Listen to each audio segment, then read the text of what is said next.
You know, if there was ever a who's who of performance legends, this collection's got all of them covered. 289 Cobra, race car. 427 Cobra, that was raced successfully. GT 350 Mustangs from just about every generation of them. It's just a fantastic blend and mesh of contemporary and vintage Ford performance.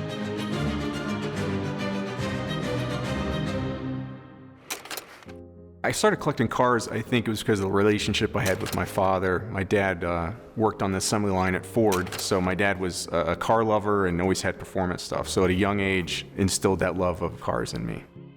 So usually when I get a car, it's going back and looking at the provenance and what paperwork's there. You know, how can we confirm that this was a performance-oriented car that had 430 gears? Then I have, you know, some people that I work with that are extremely knowledgeable. We just start going through what's correct and what's not correct. You know, whatever the finish, the plating, the type of bolt, the type of nut, the manufacturer of the bolt or the nut.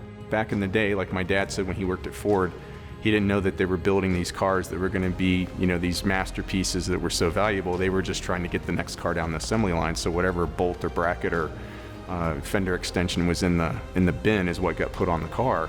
But now I think it's much more important to make sure those things are put back correctly.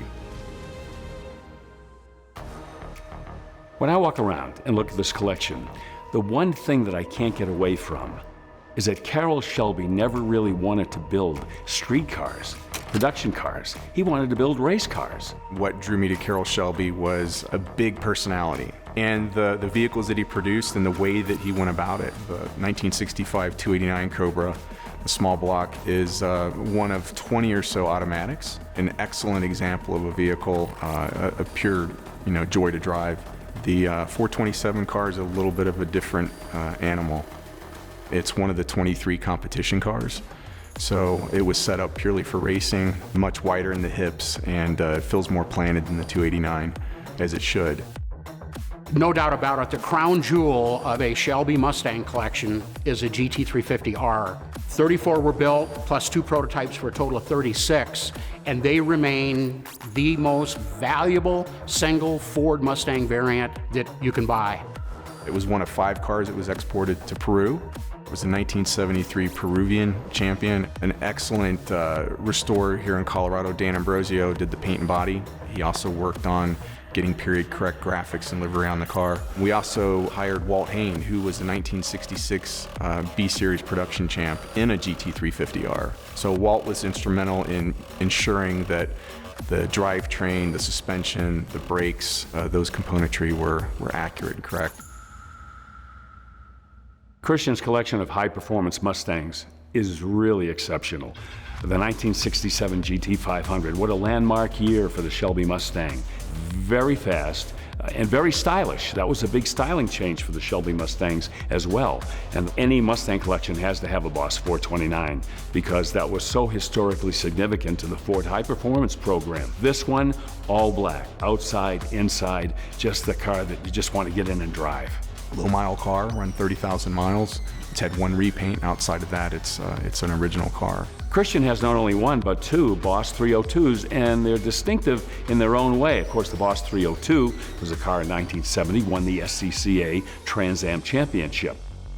Graber orange car, so it's the right color, white interior, has the shaker, slats. It's a 430 car, so it's a drag pack car. A Detroit locker car, so that's a rare option in 1970. There's 7,014 Boss 302s made in 70, but only a handful received the Detroit locker. And this one also has the 15-inch sport wheel covers.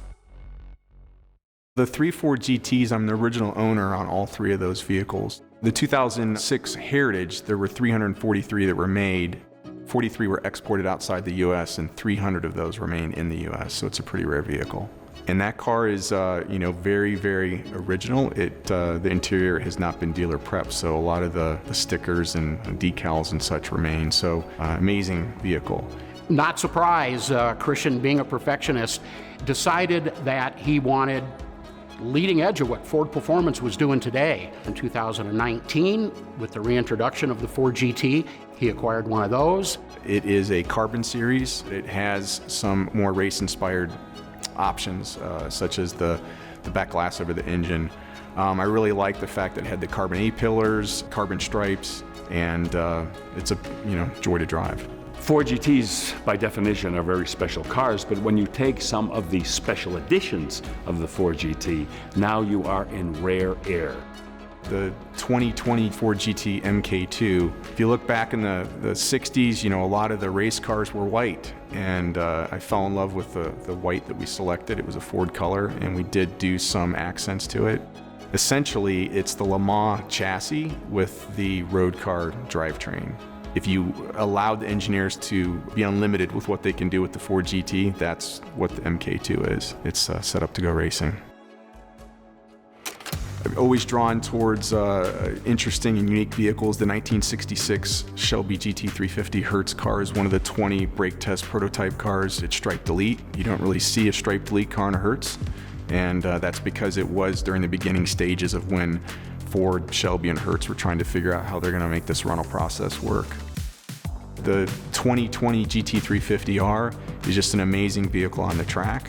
The R is the more race-oriented vehicle with the carbon fiber wheels and the carbon wing. And it's, again, another car that is designed to do well on the track and perform well, and it does. Of all of the rather late model Mustangs that Christian has in his collection, my choice is the 2021 GT500 CFTP. That is for carbon fiber track pack car. 760 horsepower, the most powerful factory Mustang that's ever been built. The main thing about Christian McCarter has been his care and his priority to put all of the cars back to day one perfect condition. Anybody who knows these vehicles will be able to tell when you open the hood, when you look in the door jamb, you're going to see that a lot of time and effort has been done properly.